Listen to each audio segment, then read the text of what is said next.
All right, great. Let's talk carpet. Thank you very much. Let's talk carpet. All right, we're going to move to item 10. This is AB 729. Thank you very much. Relating to carpet stewardship and recycling. All right. This is another exciting bill. Thank you, Mr. Chair and the senators. Again, thanks to your effort and your staff effort for working on this bill, and I will be accepting the committee amendment.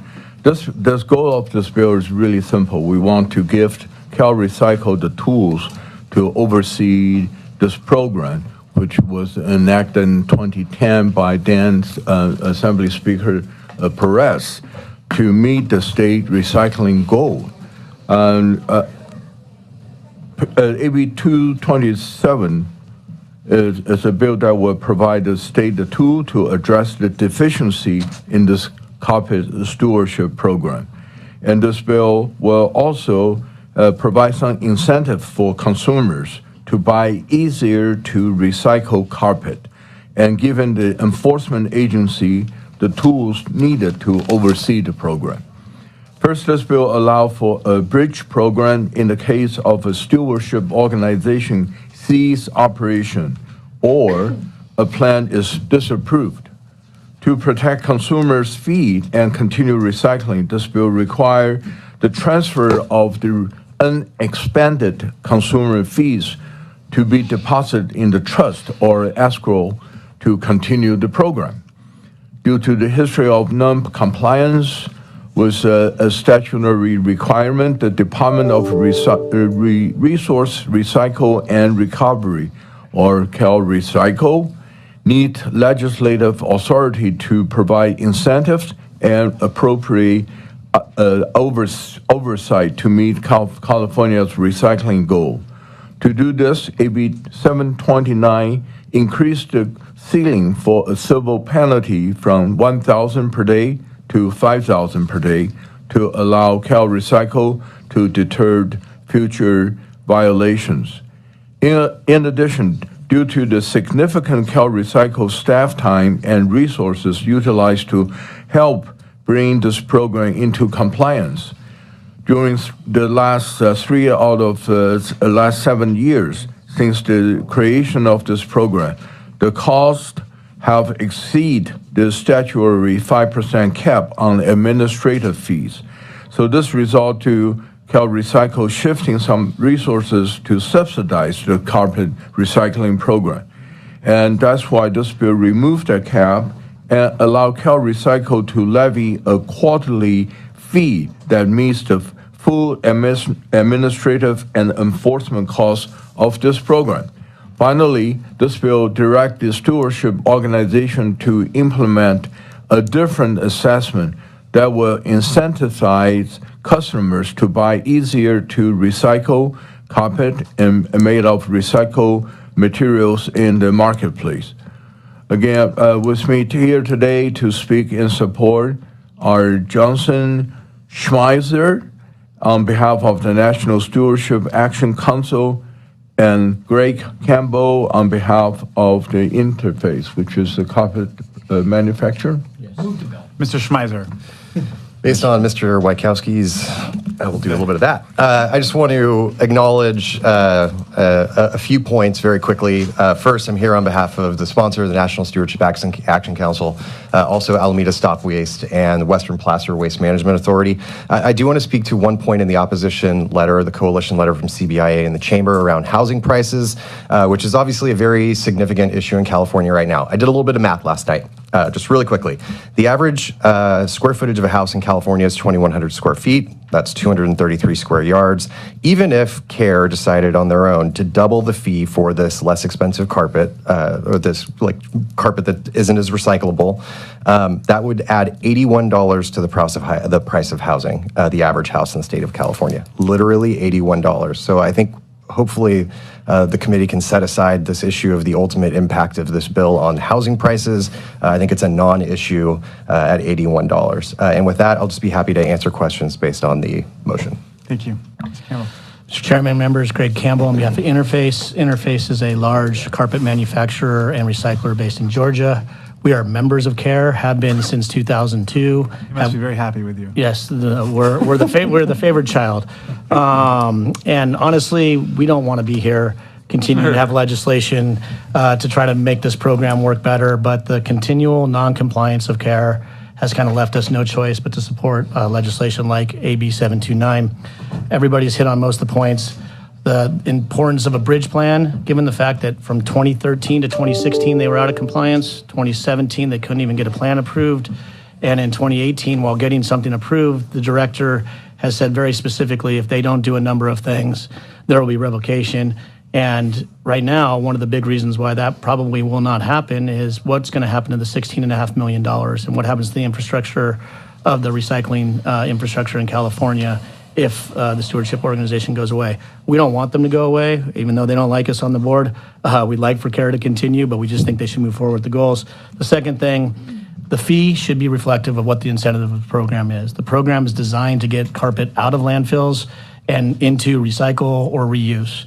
To have a fee structure where one size fits all assumes that all carpet is the same. All carpet is not. Some carpet is more recyclable than others.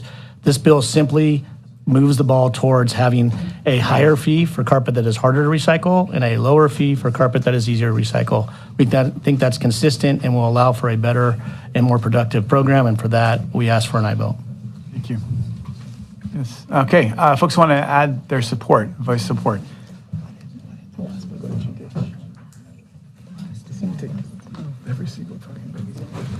Hello, I'm Andrea Ventura with Clean Water Action. We absolutely support this bill and this model, also the differentiation of fees, because there are toxic materials in some carpets that we are very concerned about getting back into the recycling mode, and we think that will help drive the reduction of those toxic materials. So just want to bring that to your attention. Thank you, sir.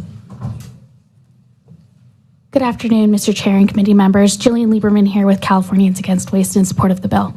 Thank you. Kira Tuso on behalf of the Clean Seas Lobbying Coalition in support. Natalie Max on behalf of Rethink Waste in support. Priscilla Kidos here on behalf of California Product Stewardship Council and Solid Waste Association of North America in support. Laura Ferrante on behalf of the California Refuse Recycling Council Northern District in support. Okay, other folks voice in support? Is this, no? All right. You know, it's been a long morning. Okay, folks from opposition. Mr. Chair, Loyal opposition. Yeah. Mr. Chair, members of the committee, Randy Pollock on behalf of the Carpet and Rug Institute. Our members are manufacturers of carpet. They're also members of CARE, that's a stewardship organization. We're here today, again, another year, another carpet bill. And I think a lot of us are saying, just let the program work. I think you'll see that over the years that we have been successful in improving the recycling rate when we see the overall state recycling rate continue to drop. So there has been improvement. Several of you have been out to some of these facilities and seen the recycling of carpet happening. Where we have concerns is dealing with the differential. Back in February, Cal Recycle approved a plan that was supported by the Carpet Advisory Council that CARE would be responsible within a one-year time frame to look at a potential differential. During that time, they're supposed to work with stakeholders. They're supposed to look at different ways a differential could be set up. Should it be based upon cost? Should it be based upon fiber type? Should it be based upon recycling?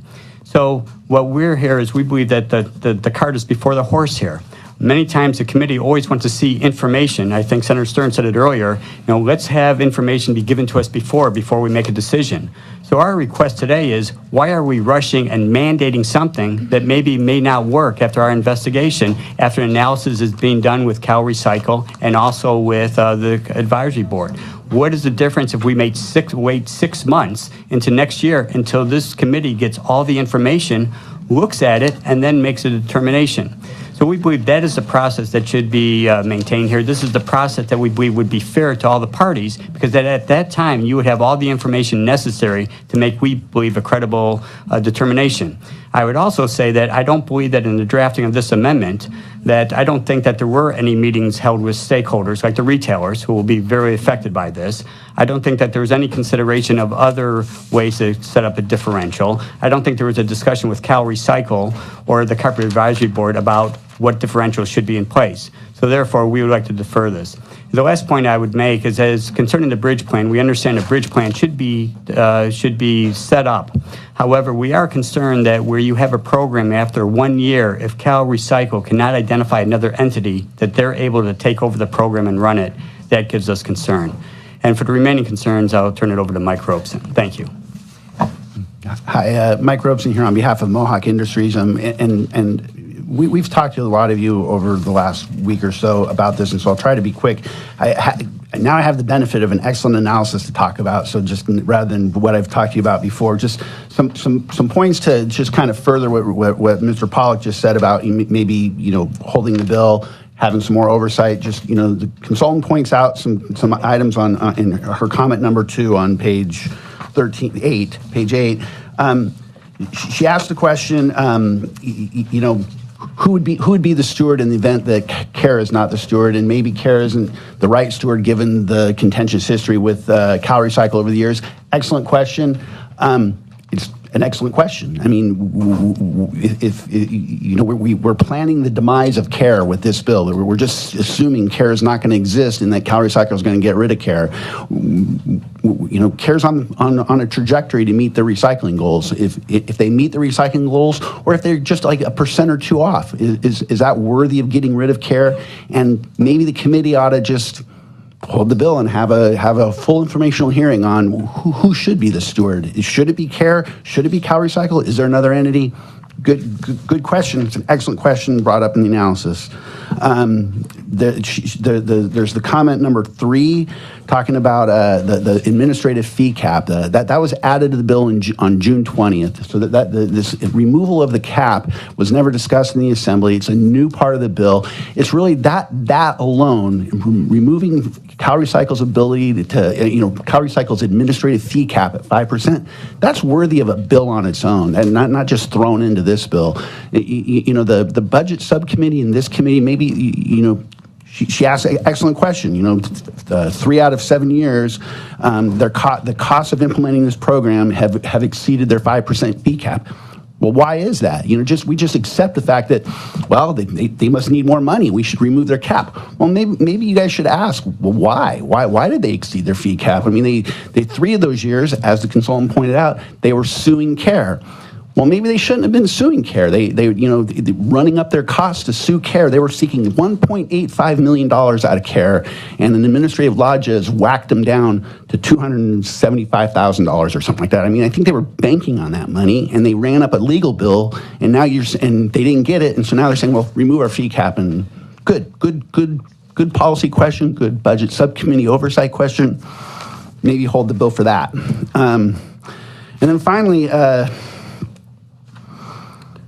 I mean, totally hear you, but I guess the question is, regardless of whether the bill passes, Cal Recycle could just disapprove CARE's plan in September, and then, then what, right? Well, I mean, then this bill's sitting in this committee. I mean, if they disapprove Cal Recycle, if they disapprove CARE in December, November, or whenever, they could do that any time, and the money's going to continue to flow into the fund. They'll administer the program. I mean, you can't sell carpet into the state of California without continuing to push money into the program. The infrastructure exists. I mean, when you went out and saw the recycler in Lincoln, we'd be further along in this process if Cal Recycle was a little quicker in approving the plan that they did finally approve. It's a good question. Mr. Chairman, I was just going to respond to that. In the current statute, it allows manufacturers to continue to sell carpet into California for 1 year after if a plan is sort of terminated or revoked, right, as long as it's compliant with the current plan. So we believe that will still be ongoing. My last one, just since I couldn't find it, is just on the recyclability of carpet. Yes, just what's the highest recyclable, most recyclable today may not be the highest recyclable, most recyclable tomorrow. I mean, technology is evolving. I mean, you guys just heard AB 792 by Ting earlier. The plastic resin market is quickly moving to do things, and PET carpet, which right now this is where all the plastic bottles are going, is PET carpet, and PET carpet is 100%. It's a lot of PET, and I mean a lot of recycled PET and PET carpet. the allegation here is that it's hard to recycle it. Well, you saw it being recycled. It's being that carpet is being recycled, and it's progressing, and it could be the easiest to recycle carpet in a year or two. So, don't lock in a way to do an assessment when has the ability as the administrator to do things. Okay, all right. I'm going to pass to the chair. I'm going to go sign in. I'll be right back. But we want to hear from other folks who want to oppose.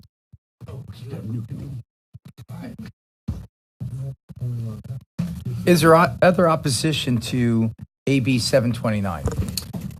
Adam Wrigley on behalf of the California Chamber of Commerce. We want to align our comments with the opposition. And then just to respond, we do think that any aggregate costs to housing, for some it may be de minimis, for others I think the aggregate cost still exacerbates our housing crisis. Thanks.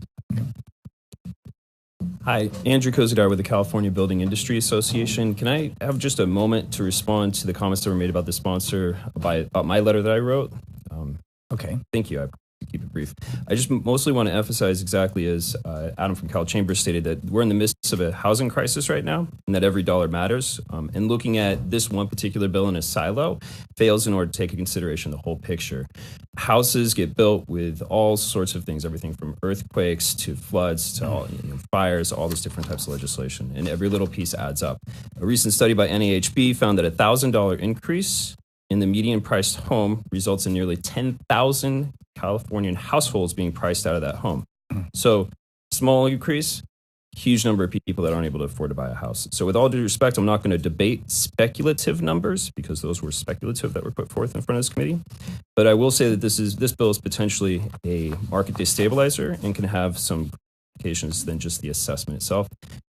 For those reasons, we respectfully oppose this bill. Thank you. Okay, we'll close the public hearing. Seeing no questions, you may close, Mr. Chu. Again, this bill is to give Cal Recycle the tool to oversee the program and to meet our state recycling goals. Not to really, we understand that the money keep coming in, but there is an urgency in that because this CARE was actually started back in 2010 by then the Assembly Speaker Perez. So I think this is the time to notch up a level. Thank you. Thank you. Respectfully ask for your eye vote. Assistant, please call the roll. There is a motion.